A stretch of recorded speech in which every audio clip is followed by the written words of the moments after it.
Venezuelan President Nicolas Maduro delivered a stark warning to the United States, urging citizens to stop Washington from pursuing military action in the Caribbean and South America. Speaking at the Red Arte Foundation in Caracas, Maduro declared, "We do not want a war in the Caribbean or in South America. No war, yes peace," directly appealing to the American public in Spanish and English. Tell the people of the United States no to war. We do not want a war in the Caribbean or in South America. No, not war, yes, peace, not war. It would be like this. Who speaks English here? You, Daniela, is it okay like this? No war, yes, peace to the people in the United States. Please, please, please, please. How do you say listen? Listen to me. Not war, yes, peace, the people in the United States, from the people of the Bolivarian Republic.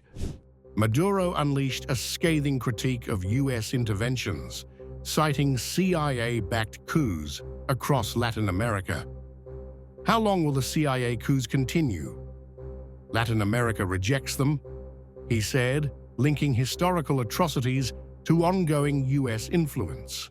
No to the coup carried out by the CIA, which remind us so much of the 30,000 disappeared by the CIA in the coups against Argentina, the Pinochet coup, and the 5,000 young people killed and disappeared. How long will the CIA coups continue? Latin America does not want them, does not need them, and rejects them. So peace is won, I have no doubt. Peace is preserved. Highlighting his government's humanitarian efforts, Maduro announced that 14,947 Venezuelans returned from U.S. ICE detention centers under the Return to the Homeland Plan, with 77 flights safely repatriated. Just this afternoon, a plane from the United States arrived. It is flight number 77, arriving since February, when we reached an agreement with the U.S. government so that the Return to the Homeland Plan could rescue our Venezuelan brothers held in ICE prisons in the United States. 77 flights have arrived. 14,947 Venezuelan migrants who are back in their homeland, rescued by the Return to the Homeland Plan. Maduro struck back at critics equating Venezuela with criminal groups, calling such claims discriminatory and xenophobic. He insisted that 90% of Venezuelans reject foreign calls for invasion or bombing, labeling them cowardly.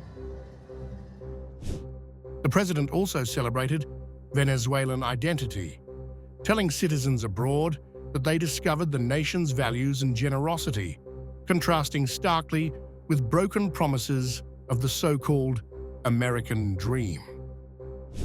Framing his message as both patriotic and provocative, Maduro positioned Venezuela as a sovereign nation standing firm against U.S. pressure, warning that external military meddling would be resisted.